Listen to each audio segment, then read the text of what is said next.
Mark from the States, Mark from the States, it's Mark from the United States. Good morning, good afternoon, good evening, Mark from the States. How are we doing today? I'm doing fantastic. I hope you are as well. Thank you so much for coming. I appreciate each and every one of you. You guys are truly amazing. Thank you for coming to hang out. Of course, I got the big fake couch if you want to come and learn something today. Maybe you already know it, but as you all know, I learn the most from all of you in the comments and emails after learning what we learn in the video. Today, dun dun dun dun dun, new channel. Yeah, I don't like that, but it doesn't take away the fact that we have a new channel today. Come requested from one of our channel family members, Bill. This is the, hopefully I'm pronouncing it right, Kernewek penguin. The video is the history of Cornwall, st.piran'sday, st.piran'sday. I anticipate pronunciation corrections. I'm all for it because I want to be able to pronounce it correctly.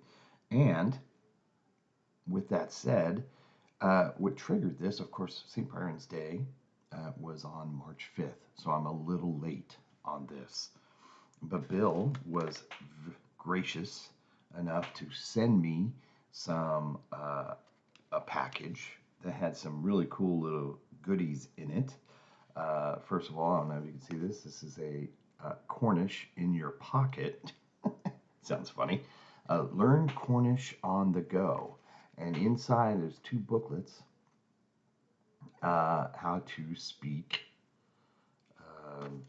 the Cornish language. So basic sounds, basic words, language basics. Yeah, so pretty cool. Thank you. I opened one of these and the writing is so small. I'm going to need a magnifying glass, but to look at these, even with my glasses, I can't even read it, but I am so grateful. Thank you, Bill. Also, he included what I find to be very, very cool is, I don't know if you can see that, is a pin, a lapel pin of the Union flag and the flag of St. Piran's. St. Piran's. Yeah, you'll have to let me know how to pronounce that correctly. But very cool on the pin. And of course, it came with a lovely card. I won't read you what he said, but I do want to acknowledge the picture on the front of the card, St. Michael's Mount, which has got to be one of the coolest things. I know I've seen it in another video with Magic Kingdom. I believe they went there. But this is just so cool. It's got to be one of the coolest things on the planet. When the water is just above that pathway, it takes you, and then of course it cuts this St. Michael's Mount off, high tide, right? Really cool though. So thank you. And with that said, that leads into today's video. I am contacted the original content creator, Oliver, and he has given his blessing for us to see and learn something. The video's name, of course, is the history of Cornwall, St. Piran's Day. And I'm just super excited to get into this. So as always, here it comes, right? Please go support the original content creator. It is important that you do so. If you have one like, one subscription to give today, please go and give it to them over on their channel. It's important. I cannot stress that enough. It is important that we go and support. Just a like helps tremendously. So please get over there, show some love to Oliver and his videos and his channel. Yeah, down below me, if you just scroll down a little bit, you'll see two links that'll take you over to one his channel and one to this video. So I encourage you to actually go watch the video first, and then you can come back and watch it with me, and then you can help me out what I'm, not fully understanding, or, give me some context of what I'm watching. And, yeah, because, inevitably I'm going to have something go right over my head or just won't fully understand. So I appreciate in advance for all of you, and so thank you. Okay, Big Fat Couch, yes. Hope everybody's doing well, and let's get into today's video. Okay, so Neolithic next, huh? I guess I should start with the overview, but what to include? Cornish hedges? Crying the neck, maybe? Or... wait, 5th of March? Oh god, it's St. Piran's Day. Parents. No!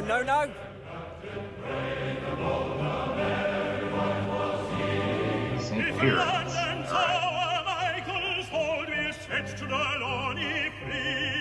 We'll cross the Tamar and to land, the Severn is no stay. With one and all and hand in hand, and who shall bid us nay?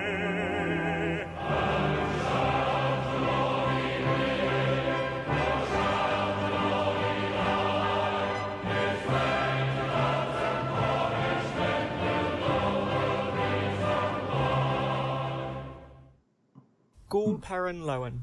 Happy St. Piran's Day, everyone. Since I accidentally started this series up right before St. Piran's Day, I figured I should actually make a video on it too. So we'll be starting the Neolithic next week, but today I want to take a look at the history behind the celebrations of the day, its origins, and who St. Piran, or Perrin in Kernewek, was, what St. Piran's Day is, and also just how our culture is celebrated from around the world and the growing levels of interest both in and out of Kernow. Look at that, that's beautiful. That's cool. On reconnecting with, learning about, and emphasising our culture. In essence, this video is a pure celebration of the day and of Kernewekness. So, first of all, what's St. Piran's Day?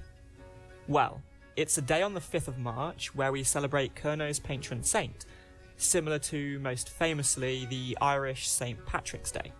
Okay. Today we celebrate this by having feasts, parades, parties, concerts, church services. Some businesses even offer discounts, some pubs will hold events, and there's even a religious procession of St. Piran's relics at Piran'sday. Now, that's quite a varied list of things, and as you might imagine, it means very different things to different people. Historically, the day was celebrated more so than now, through a period known as Perrantide, similar to Yuletide. Perrantide takes place the week running up to the 5th of March, and would actually culminate in St. Piran's Day's religious services. Throughout this whole period, there would be feasting, dancing, merriment, and especially the consumption of alcohol, coining the 19th century phrase, as drunk as a Perriner. Oh. Historically, sports such as hurling and wrestling would also take place during the celebrations, and the general atmosphere in Kernow back then would not be too dissimilar to Easter or Christmas celebrations. However, following the decline of mining and Kernewek culture in the 1860s, this holiday started to die out and fell almost extinct, until the 1980s during a widespread revival of Kernewek culture and heritage during the 20th century. So that's what the day is, but now let's discuss who St. Piran actually was and why we celebrate him. He was a 5th century abbot and saint, supposedly from Ireland, and died around 480 CE, although we don't really know when he was born. He became the patron saint of Tinners, and later became known as the kind of unofficial patron saint of Kernow, though there is competition for this title. So that's a similar sort of idea to St. Patrick of Ireland, St. David of Wales, St. Andrew of Scotland, and St. George of England. He was supposedly a great healer, performing miracles in Ireland as a child, which eventually led to his exile by the jealous Irish lords. This would result in, as the story goes, him washing up on a beach, later known as Perran Beach, in Kernow after having been thrown into the Irish Sea, with a millstone attached to his leg. Oh, He quickly gosh. set up a small oratory, or chapel, to preach Christianity to the locals in Kernewek and West Devon, who were cut off via harsh geography from wider Roman and post-Roman England, and still held many pagan beliefs, with his first disciples reportedly being a bear, badger, and fox, some sort of Dr. Dolittle type character. Many believed, and still do believe, that the remains of an oratory that lie on this beach today, beyond Piran'sday, are the remains of the original. However, it has been investigated and confirmed to be 9th century in date, though the chapel could lie on or near the original grounds, if there ever was such an oratory. The main reason he is remembered, though, and why he's the patron saint of tinners, is that he's supposed... Sorry to pause there. What is a tinner?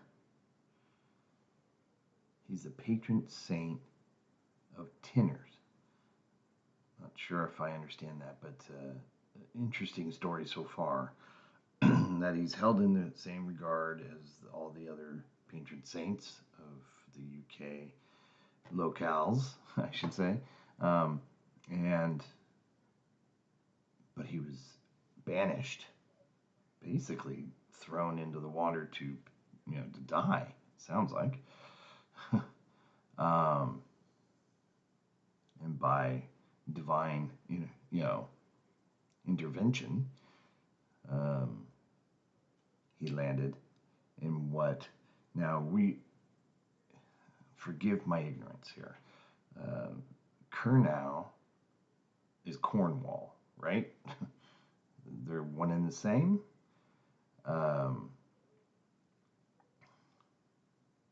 St. Piran's. Okay. Got it. The reason he is remembered, though, and why he's the patron saint of tinners, is that he supposedly taught the Kernewek how to smelt tin.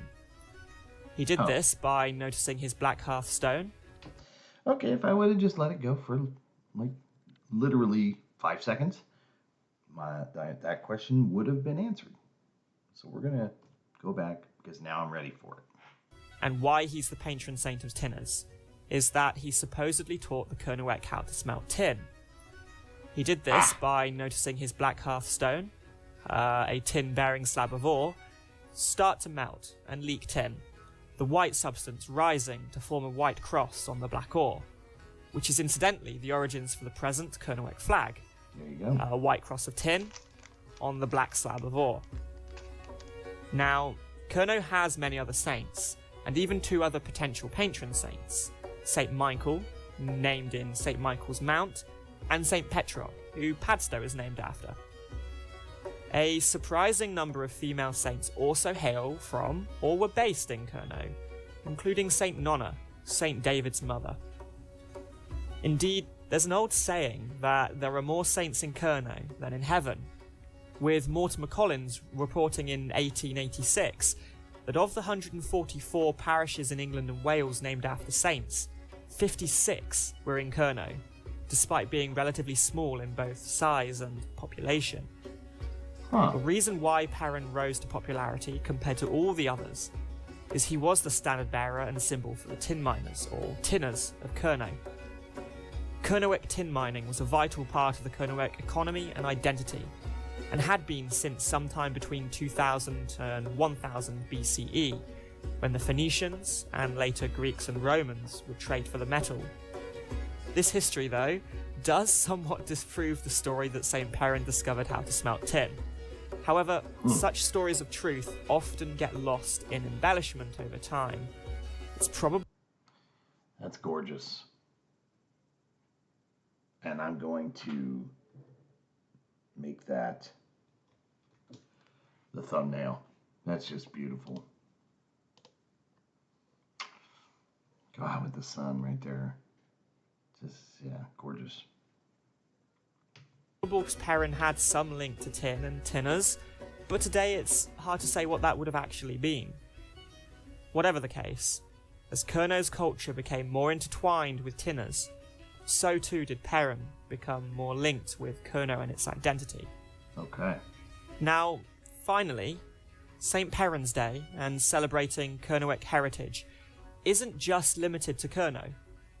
Through the export and fame of Kernewek hard rock miners during the colonial period, and especially following the decline of mining in Kerno in the late 19th century, many Kernewek immigrants left to the shores of regions like the Americas and Oceania.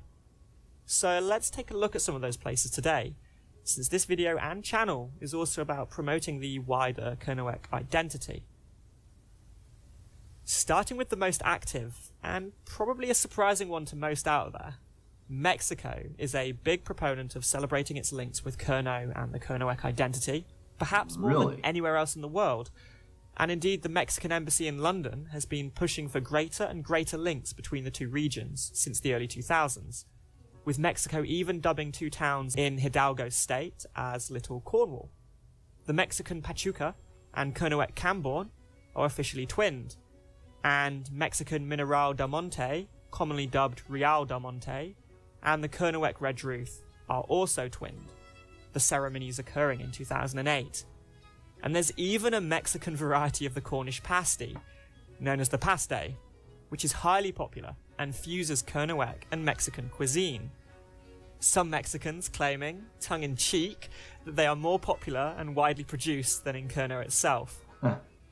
This year, the Mexican ambassador will even be officially attending the celebrations and parade in Truro to promote the Kernewek and Mexican links and diasporas from both regions. And in 2014, the then Duke and Duchess of Cornwall, Charles and Camilla, visited Little Cornwall and Real del Monte for the Day of the Dead celebrations in a similar capacity. Australia also has a region dubbed as Little Cornwall, apparently a title in great demand, which composes of 3 towns, Moonta, Cadina and Wallaroo, sitting in the Copper Triangle in South Australia, where small celebrations are sometimes held. Official St. Piran'sday Day celebrations are held in New South Wales, with a flag, toasting and nibbles event being held this year. And finally in Ballarat, Victoria, the Ballarat Cornish group hold yearly celebrations of St. Piran's Day. Moving on to Canada, the Toronto Cornish Association celebrates the day, and in Canada, Cornish is a recognised ethnicity on their census, with 1,550 people registering as such in 2006. The New Zealand Cornish Association celebrates the day too, holding small events, and actually there are 5 Bards of Kerno, a role similar to the idea of getting a knighthood in the UK, from New Zealand showing the diaspora alive and well so far across the globe. Finally, the USA has, unsurprisingly, a huge Kernewek diaspora compared to the rest of the world, with an estimated 2 million people of Kernewek descent, compared to the just 500,000 living in Kerno today. Oh my goodness.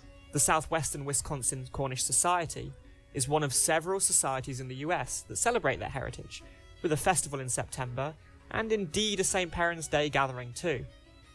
So if you're in any of these countries, as well as a couple of others, have a look around. Oh my gosh, there might be a that's small event beautiful, too. happening somewhere near you, and it might be fun to pop along, have a chat, and try some pasties. And that's St. Piran's Day. To me, St. Piran's Day is a day to celebrate Kerno and being Kernewek. Whether you were born here, are living here, or have ancestors from here, or simply are just interested in our culture. As well as have some nice food and drink, of course. Of course. But I wanted to make this video to better educate people on what it actually is and the history behind St. Piran and why he became linked to us. And perhaps show any Kernewek people watching that we're not the only ones that celebrate the day and our identity, that we do in fact have links in the globe that go much further than Wales, Brittany or Scotland. As I said in my introduction video, we're more than our stereotypes such as mining and pasties. However, I'll add to that statement here. That doesn't mean they aren't still an important part of our culture. Often the same is true for any culture's stereotypes, and indeed both are closely interlinked with St. Piran's Day and our identity as a whole. Duganis ha Miraz. Thank you and goodbye. Very cool. That was awesome. That was cool. Thank you, Oliver, for that. It's a brief overview. It's not in depth, of course, but it does kind of give me a base of where to start. Just as instantly, I'm thinking, gosh, the scenery is just absolutely gorgeous. But he's the patron saint of tinners. Okay, if I would have just been patient, I would have been told literally seconds later before I asked the question. It's mining of tin and all that, which I probably could have figured that out. I'm pretty sure. I mean, tinners. What else could that be? You're going to have to answer some questions maybe on why is there a difference between Kernewek and Cornwall? I made the statement earlier, they one and the same, but maybe they're different. Maybe Cornwall's more of a broad term for the area, and Kernewek is maybe more, specific to a certain spot. I don't know. Kernewek, I think I can pronounce that. St.Piran'sday. It sounds like others have say Pirates as well, so it doesn't seem to be a wrong way, but I want to kind of the most common way to pronounce it. The story of how he became the saint that he has become. Interesting. And fascinating on the reach, not the reach, but the expansion of peoples who identify with this culture. I was pretty surprised about Mexico. I would imagine Canada, all the Commonwealth countries would have some people who associate with this, and in America, it's such a melting pot. So yeah, that doesn't surprise me as well. But Mexico, for sure, having such a large representation. But yeah, interesting video. I am looking forward to seeing more videos from this channel. I hope you do me a solid favor and get over there and support the Kernewek penguin and go down a rabbit hole. I invite you to go down a rabbit hole on his channel, and let's give it some love, shall we? Enjoyable. It's very entertaining to watch. I mean, it's just, they're well put together, and the explanations are pretty, for someone who has no idea, the explanations is easy for me to kind of understand. So yeah, I really appreciate that. So let's get over there, support him. Again, the links will be below me to get over to his channel. Also want to say thank you to Bill for the wonderful, wonderful gifts, right? Thank you, my friend. Lovely. This is, I know we'd tried, they'd sent one earlier, and that was months ago. And unfortunately, the United States Postal Service took over, and it has now been in Atlanta somewhere for the last 2 months, just kind of sitting somewhere. Who knows where it is? But then he used Royal Mail to get this one here, and of course, it got to me, no problem. So just chalk that up as another thing you all do better, and that's deliver mail. The Royal Mail, the USPS, United States Postal Service, they're terrible, apparently. So thank you to Bill for doing that, and thank you to all of you. Hope everybody's happy, healthy, and safe. I look forward to learning more about this, and excited to do so. So thank you. Have a great day, everybody, and we'll see you in the next one. All right, take care. Bye. Mark from the States, Mark from the States, it's Mark, and he's from